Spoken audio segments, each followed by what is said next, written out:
Bonjour. Le cours d'aujourd'hui porte sur les transformations géométriques d'images.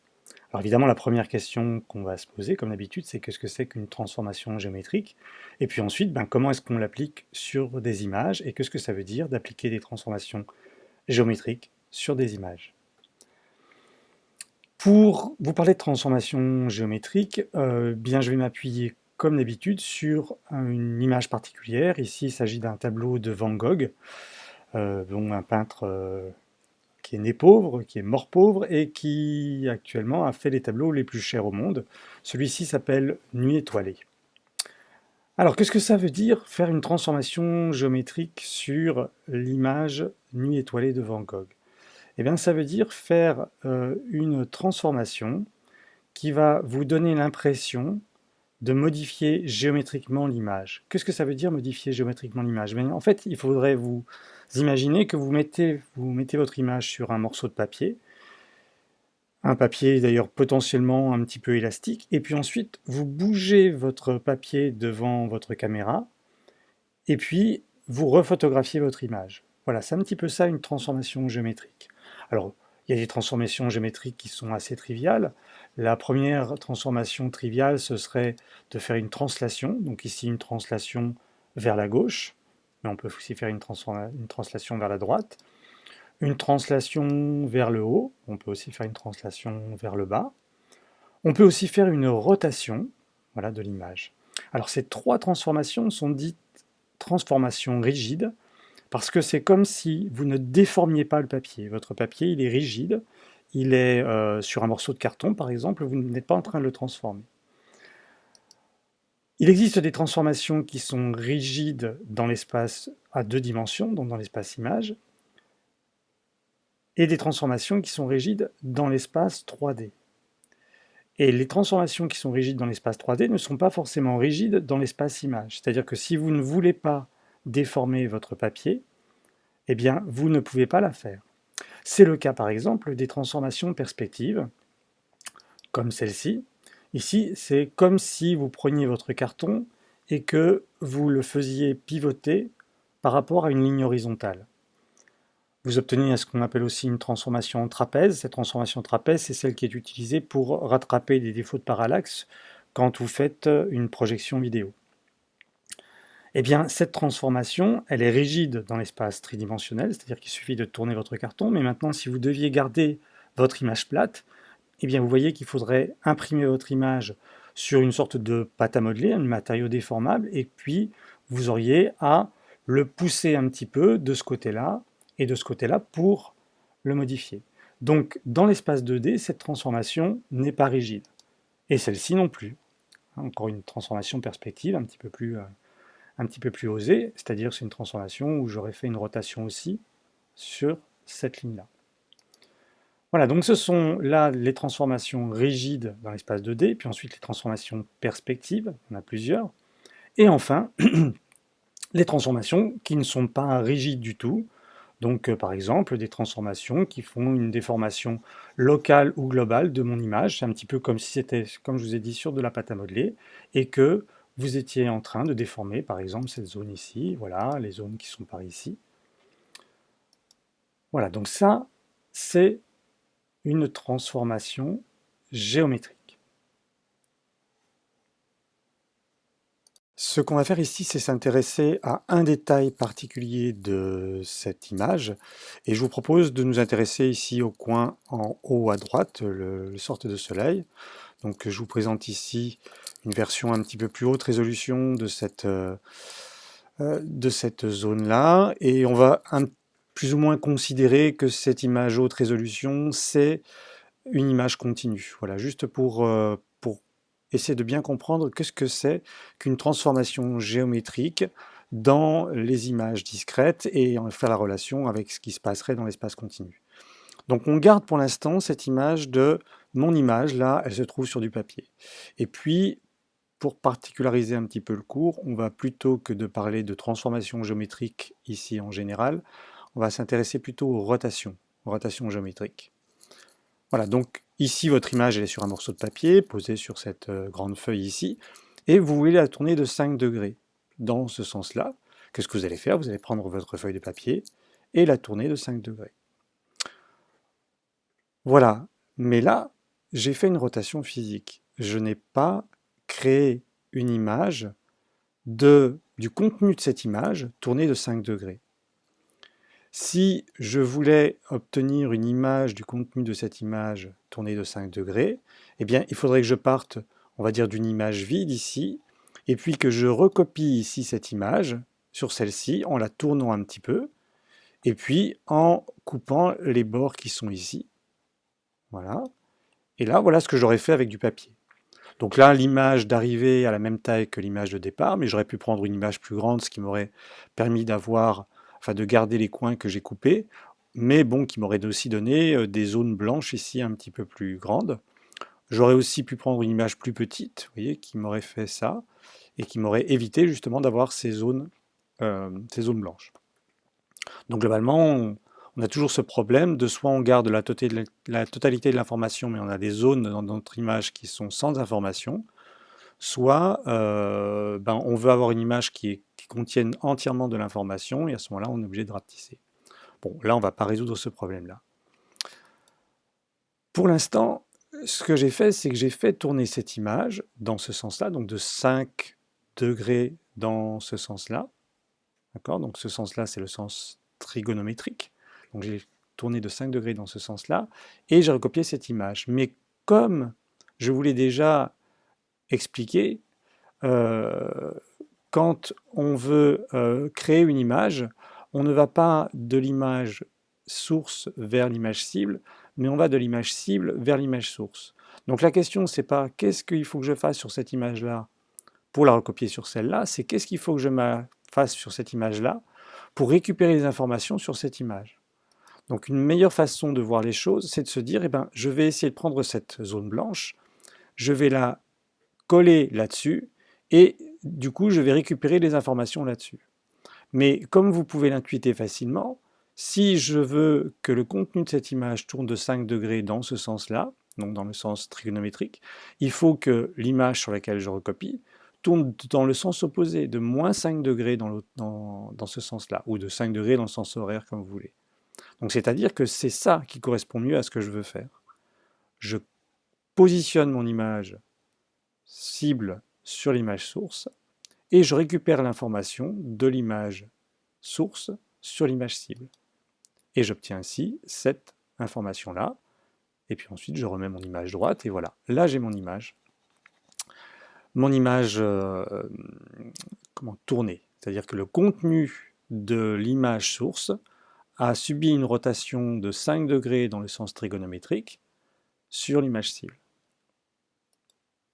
Alors pour qu'on comprenne un petit peu mieux maintenant ce qu'on va faire pour les images discrètes, eh bien je vais pixeliser un peu mes images, c'est-à-dire que je vais décimer ici mes images et je vais faire comme si mon image source était faite de pixels. Et la question que je me pose, puisque c'est ça en fait que l'on veut faire, la question que je me pose, c'est comment est-ce que je peux calculer chaque valeur des pixels de l'image cible en fonction des valeurs des pixels de l'image source. Dit autrement, je ne sais pas si vous vous rappelez, mais en fait l'idée c'est de faire toujours de la convolution, c'est-à-dire comment est-ce que je peux obtenir cette valeur-là en faisant une somme pondérée d'un ensemble de valeurs de cette image-là. Et c'est à ça qu'on va essayer de répondre par la suite. Comment je vais réaliser ce calcul? Alors on va continuer d'avancer petit à petit dans la construction de cette opération de traitement d'image.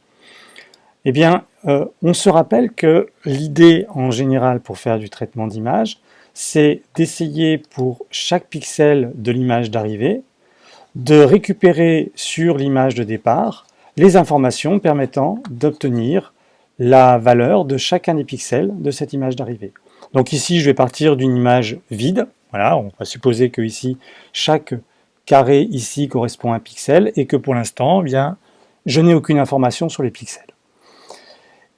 Et je vais essayer de récupérer l'information sur cette image-là à partir de cette image-là. Une chose qui est importante de voir, et puis on va essayer de l'imager un petit peu avec cette image, c'est que finalement, ici, mon information, c'est pas ces carrés-là. En fait, c'est juste pour chacun des pavés ici, pour chacun des pixels, j'ai une seule information, d'où, en fait, cette petite animation qui vous montre que tout se passe comme si on avait un point pour chacun de pixels. Pour chaque pixel, on a un point qui contient l'information de l'image, qui contient l'information de chaque pixel de l'image. Et l'idée ensuite, c'est d'essayer de récupérer dans cette grille-là l'information qui se trouve ici.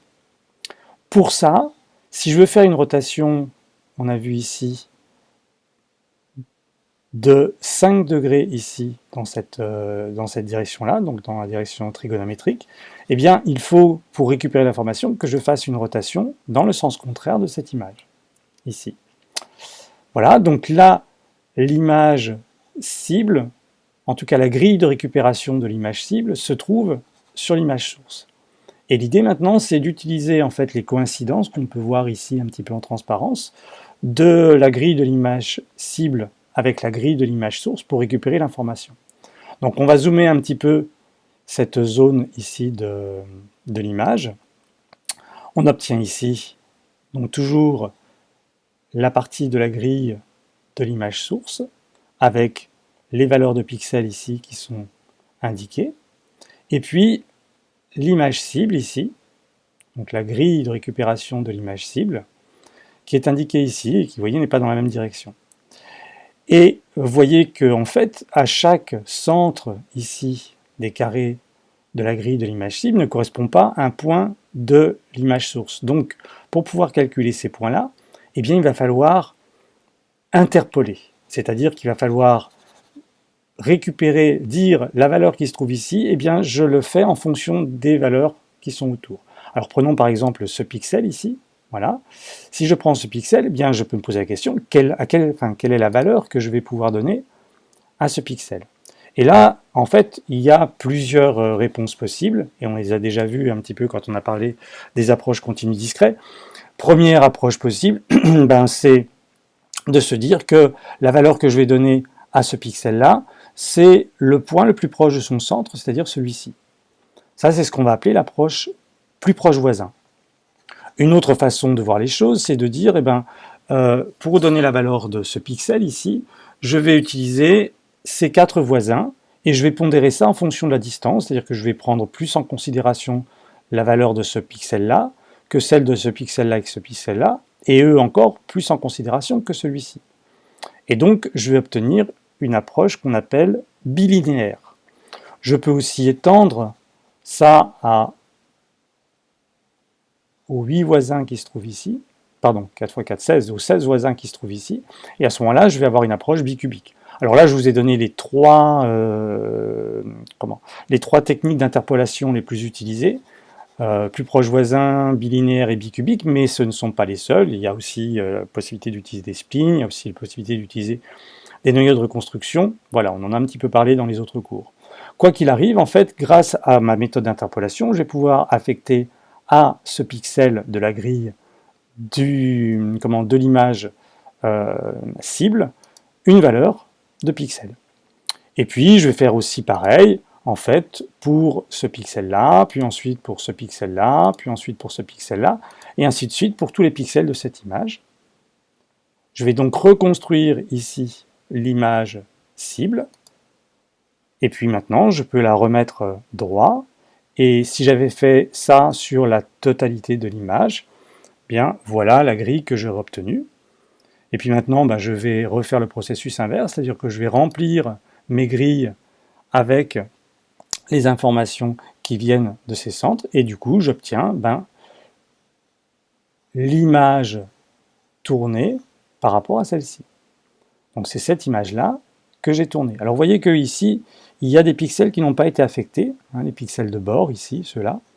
Donc ici, je leur ai donné aucune valeur. C'est possible avec certains formats d'images, comme le format GIF par exemple. Certains formatifs aussi permettent de faire ça. Mais sinon, en général, on va mettre une couleur par défaut, du noir souvent, et ici, j'ai mis du blanc. Voilà, donc si maintenant, au lieu de faire cette opération sur les images basse résolution que je vous ai présentées ici, je les avais fait sur les images haute résolution, eh bien j'aurais obtenu les images dont j'ai parlé tout à l'heure. Là, j'ai supposé que j'étais capable de superposer la grille de l'image cible sur la grille de l'image source. Je suis encore un petit peu loin du vrai calcul. Donc on va essayer maintenant de construire ce vrai calcul, c'est-à-dire qu'on va partir comme toujours de cette grille de l'image cible, et puis je vais voir comment est-ce que je vais pouvoir collecter l'information sur l'image source. Alors cette collecte d'informations va se faire sous la forme d'une somme pondérée, c'est-à-dire que je vais dire que chaque pixel de l'image cible peut être vu comme une somme pondérée de la totalité ou d'une partie des pixels de l'image source. Comment est-ce que je vais sélectionner, comment je vais trouver cette pondération? Donc c'est ça que l'on va essayer de voir. On va prendre le cas d'une rotation de 5 degrés dans le sens trigonométrique, et puis je vais m'intéresser à ce pixel ici. Donc ce pixel, je vais essayer de calculer quelle est sa valeur, quelle est sa couleur, en fonction des pixels de l'image source. Pour faire ça, je vais prendre son homologue sur cette image, qui est ici, et je vais mettre sur cet homologue, ici, un noyau d'interpolation.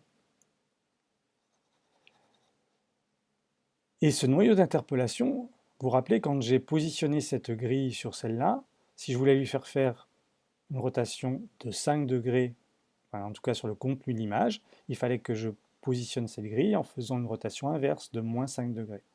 Eh bien, c'est ce que je vais faire sur le noyau. Le noyau, je vais lui faire une rotation de moins 5 degrés par rapport à un centre quelconque qui se trouverait par ici. Donc, je fais cette rotation, voilà, et le noyau se retrouve ici.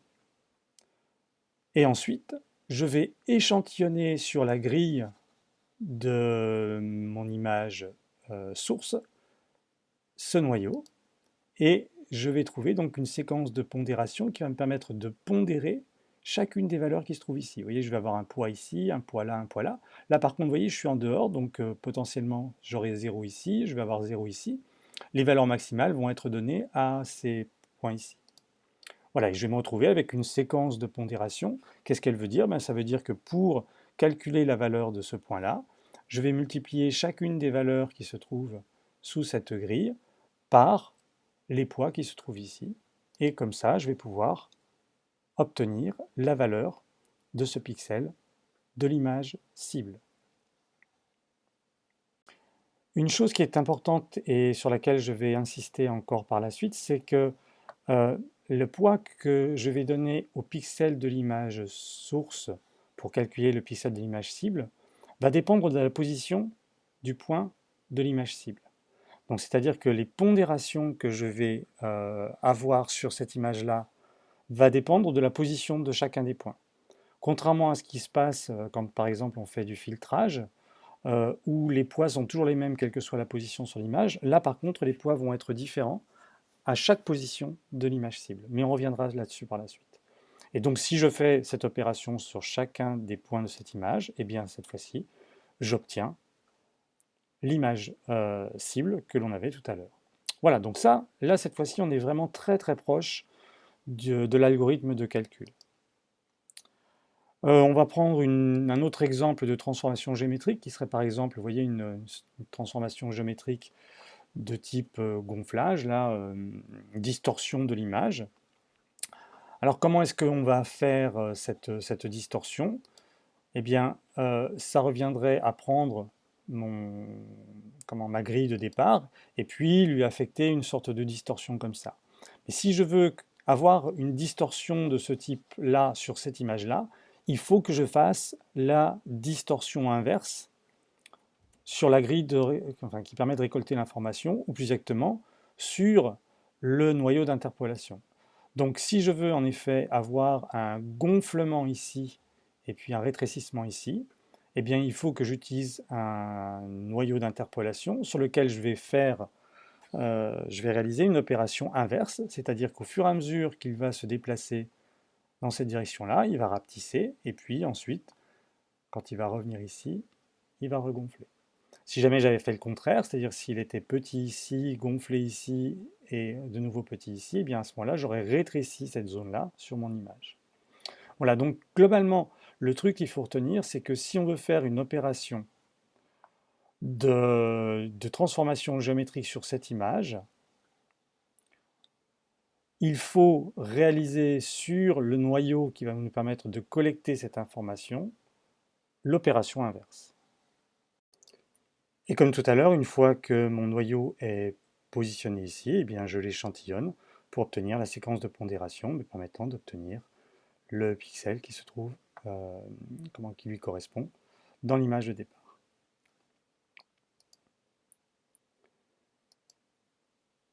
Alors, les transformations géométriques appartiennent encore une fois à la famille des approches continues discrètes. Parce que, en fait, la transformation que l'on veut faire est définie dans l'espace continu. Je vous ai expliqué, il s'agit simplement de faire comme si on avait notre dessin qui était sur une feuille de papier ou sur une feuille de papier souple ou de pâte à modeler, par exemple. Et puis, on va faire une déformation sur cette image et ensuite on va la photographier. Donc globalement, c'est ça que l'on essaye de mimer. Et donc, on a une opération continue, qui est une opération qui se fait dans l'espace de l'image qui est sur le support en papier ou en pâte à modeler. Et puis, on veut essayer de mimer ça par une approche discrète. Et donc, on est vraiment dans ce cas des approches discrètes continues. Donc, je vous conseille, si vous n'avez pas regardé encore la vidéo du discret continu, bien de regarder cette vidéo. Et on va se raccrocher en fait à ce qui a été défini dans cette vidéo pour essayer de réanalyser un petit peu ces transformations géométriques au regard de l'approche discret continu. Donc, ce qu'on a ici, c'est une image discrète. Voilà, on a une image discrète, et cette image discrète, en fait, est supposée être la photographie par une rétine, par exemple d'une caméra, d'une image continue. Et globalement, cette opération qui permet de passer de l'image continue à l'image discrète, l'opération de discrétisation ou d'échantillonnage, bien, va consister en fait à projeter cette image sur la rétine, et puis en chaque point de la rétine ici, chaque petit pixel de la rétine, en fait, calculer une valeur qui peut être la valeur moyenne, qui peut être la valeur centrale, etc. etc. Donc en fait, n'importe quelle opération d'échantillonnage, comme on l'a vu, hein, il s'agit en fait ce qu'on appelle la réponse impulsionnelle de chaque capteur, ou on peut appeler ça aussi noyau d'échantillonnage. Donc en fait, on passe de cette image-là, de l'image continue, à l'image discrète, en faisant une opération d'échantillonnage. Et ce dont on a besoin pour faire l'approche continue discret, eh bien, c'est de l'opération inverse, c'est-à-dire une opération qui nous permet de passer de l'image discrète vers une image continue. Alors c'est une opération qui est mathématique, qui n'est pas réalisée par l'ordinateur, mais juste qui nous permet de relier un espace discret à un espace continu. Et ça se fait via ce qu'on appelle un noyau de reconstruction ou noyau d'interpolation. Donc ça va nous permettre en fait de calculer entre les points ici de l'image les valeurs qui se trouvent au milieu. Et ce noyau-là, eh bien, voilà, je vais le symboliser comme ça s'appelle un noyau de reconstruction ou d'interpolation. La reconstruction, c'est le terme général. Noyau d'interpolation, c'est un noyau particulier dont on a déjà parlé, qui permet de respecter l'information au point d'échantillonnage. Donc ça veut dire quoi? Ça veut dire que la valeur que vous obtenez en passant de cette image-là à cette image-là au point d'échantillonnage est exactement la valeur des valeurs d'échantillonnage. Donc, notre noyau d'interpolation, là je vais le représenter en 2 dimensions, nous permet de passer du discret vers le continu. Et nous, qu'est-ce qu'on a? On a une transformation géométrique, on a quelque chose qui se déroule dans l'espace continu et qui nous permet de passer d'une image continue à une autre image continue, on va appeler T cette transformation. Par exemple, ici, on va supposer que c'est l'image qui a subi une distorsion. Donc on a cette transformation, et nous, ce que l'on voudrait obtenir, c'est l'image échantillonnée de celle-ci. C'est-à-dire l'image que l'on aurait obtenue si on était passé dans l'espace continu, si on avait fait la déformation dans l'espace continu, et qu'ensuite on avait pris une photo de cette image, si on avait échantillonné cette image. Mon algorithme va me permettre de passer, non pas comme ça, mais de passer directement de là à là, c'est-à-dire va me permettre de calculer cette image ici à partir de cette image-là. Comment est-ce que je fais ça? Eh bien, si vous vous rappelez de l'approche discret continu, ça veut dire que je vais faire une opération particulière sur le noyau d'interpolation et ensuite je vais échantillonner cette opération. Et là, l'opération en question, ce n'est pas t, mais c'est, on l'a vu, t-1, c'est-à-dire l'inverse de l'opération t. Donc, c'est-à-dire que si je veux faire une rotation dans ce sens-là de mon image, eh bien, je vais faire une rotation dans ce sens-là de mon noyau. Si je veux faire un zoom de mon image, c'est-à-dire si je veux faire grossir mon image, eh bien, je vais faire rétrécir mon noyau, et ainsi de suite. Voilà, donc à chaque fois, je fais cette opération inverse sur mon noyau. Et ça, c'est vraiment la base de l'approche continu discret pour des transformations géométriques. Donc là, le noyau que je vais obtenir, c'est le noyau déformé. Bon, je vais prendre un cas un peu général ici, voilà. Et puis, je vais échantillonner ce noyau sur la grille, et puis ça va me donner en fait des valeurs. Toutes les valeurs qui ne vont pas croiser le noyau ici seront mises à 0. Donc on va avoir des pondérations pour un ensemble de points de cette image, et puis des pondérations qui sont égales à 0 pour les autres points. Alors, arrivé à ce stade, peut-être que cette procédure de calcul des transformations sur les images reste un peu abstraite. Donc c'est pour ça qu'on va maintenant s'intéresser à un exemple pratique, à un cas concret. Alors avant de se lancer dans le calcul lui-même, on va rappeler un petit peu ce qu'est un noyau d'interpolation. Donc un noyau d'interpolation, c'est une fonction continue dans le plan xy qui vaut 1 en 0, 0, et puis dont la valeur a tendance à décroître au moins en valeur absolue au fur et à mesure que x et y s'éloignent de ce point 0, 0. La plupart du temps, ces noyaux d'interpolation sont des noyaux qui sont de révolution, c'est-à-dire vus du dessus, vous voyez, ils ont une allure un peu circulaire. Et d'ailleurs, en plus, ils sont bornés, alors ils sont bornés en valeur, hein, vous voyez, forcément, mais ils sont aussi bornés, c'est-à-dire que leur support est borné. La zone où la valeur est strictement positive, enfin, pardon, strictement non nulle, est circonscrite à un cercle ici, un cercle que je vais mettre ici de rayon R. Donc ces fonctions, elles s'écrivent plus généralement voilà, sous une forme de f de xy, ce sont des fonctions. Donc à chaque point xy, on associe une valeur f de xy.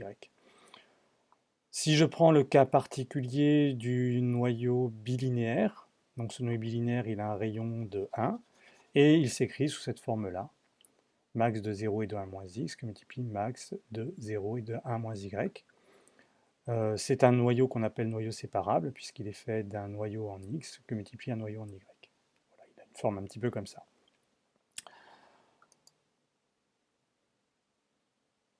Alors, une transformation géométrique, c'est quelque chose qui, à chaque couple de points de l'espace continu, associe un autre point de l'espace continu. Donc à chaque valeur de x, y, associe un x', y'. Et donc ça, c'est une transformation, c'est défini dans l'espace continu. On va prendre encore une fois le cas de la rotation, et puis on va rester sur ce noyau bilinéaire. Donc ce que je veux faire, c'est faire une rotation du contenu de cette image. Maintenant, on va plutôt dire ça, hein, ce n'est pas la rotation de l'image, c'est le contenu de l'image que je voudrais tourner. Et puis je vais faire une rotation autour de ce point-là, que je vais appeler le point x0, y0. Et puis je vais m'intéresser à remplir cette image, qui est l'image cible, c'est-à-dire essayer de savoir quelle est la valeur de chacun des points de cette image cible. Je vais m'intéresser à ce point particulier ici, et puis je vais voir comment est-ce que je vais réaliser son calcul de façon pratique. Alors pour réaliser le calcul de façon pratique, eh bien, je vais prendre dans cette image ici son homologue, sur lequel je vais mettre le fameux noyau d'interpolation. Et puis ce noyau d'interpolation, je vais le faire tourner autour de ce point x0, y0. Voilà, de cette façon-là. Donc je vais faire tourner d'un angle que je vais appeler par exemple ici bêta. Voilà. Et donc, ce point-là, il a une valeur de départ x, y. Ce point-là, il a une valeur d'arrivée x', y'. Et qu'est-ce qu'on peut voir ici quand j'ai fait tourner mon noyau? Ben, la forme du noyau n'a pas changé. Donc cette fonction n'a pas changé. La seule chose qui a changé, c'est la position du centre, la position de tous les points, mais surtout la position du centre de ce noyau. Donc on peut résumer en fait la transformation que j'ai faite sur ce noyau via la rotation bêta par simplement une translation finalement. Voyez, une translation de ce point de coordonnées x, y en un point de coordonnées x', y'. Alors comment est-ce que ça s'écrit quand on fait une rotation autour de x0, y0? Ben, ça s'écrit sous cette forme-là. Voilà, x' égale cosinus bêta de x moins x0, moins sinus bêta de y moins y0, et je lui rajoute x0, et puis la même chose en y.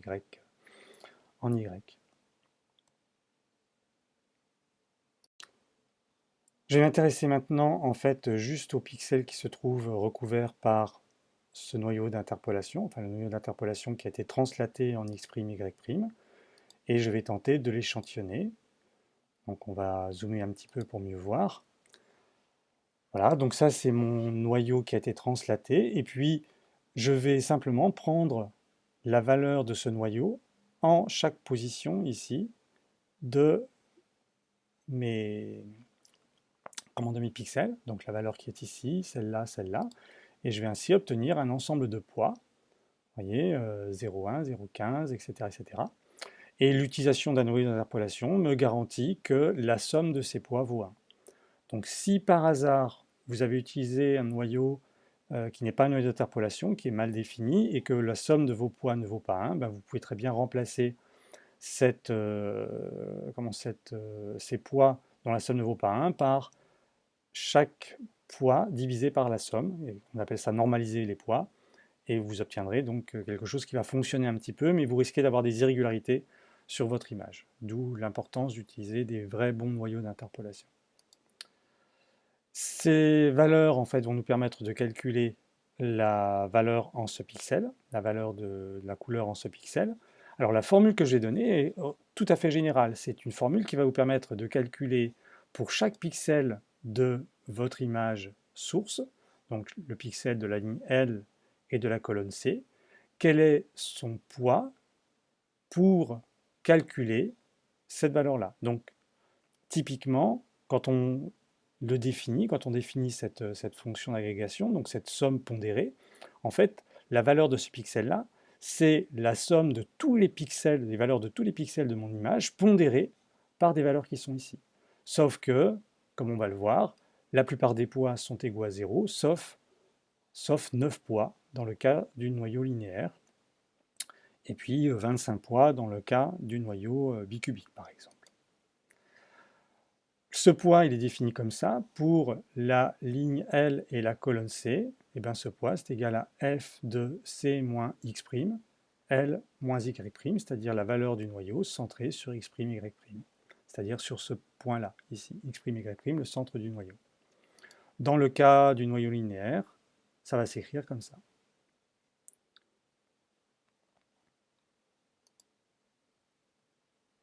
En dehors de ces 9 points, toutes les valeurs qui sont ici vont être égales à 0, et puis toutes les valeurs de l'image. Voilà, donc ça, c'est comme ça que je vais calculer cette valeur d'agrégation, et puis ensuite, je vais recommencer pour ce point-là, pour ce point-là, pour ce point-là, et ainsi de suite. Alors faites attention, hein, encore une fois, là j'ai fait une rotation de bêta pour obtenir la position de mon noyau d'interpolation. Ça veut donc dire que je vais faire tourner le contenu de l'image originale de moins bêta. Voilà, ce petit cours est maintenant terminé. Bien, je vous remercie d'y avoir assisté. Et puis, bien, je vous souhaite une bonne continuation. À très bientôt.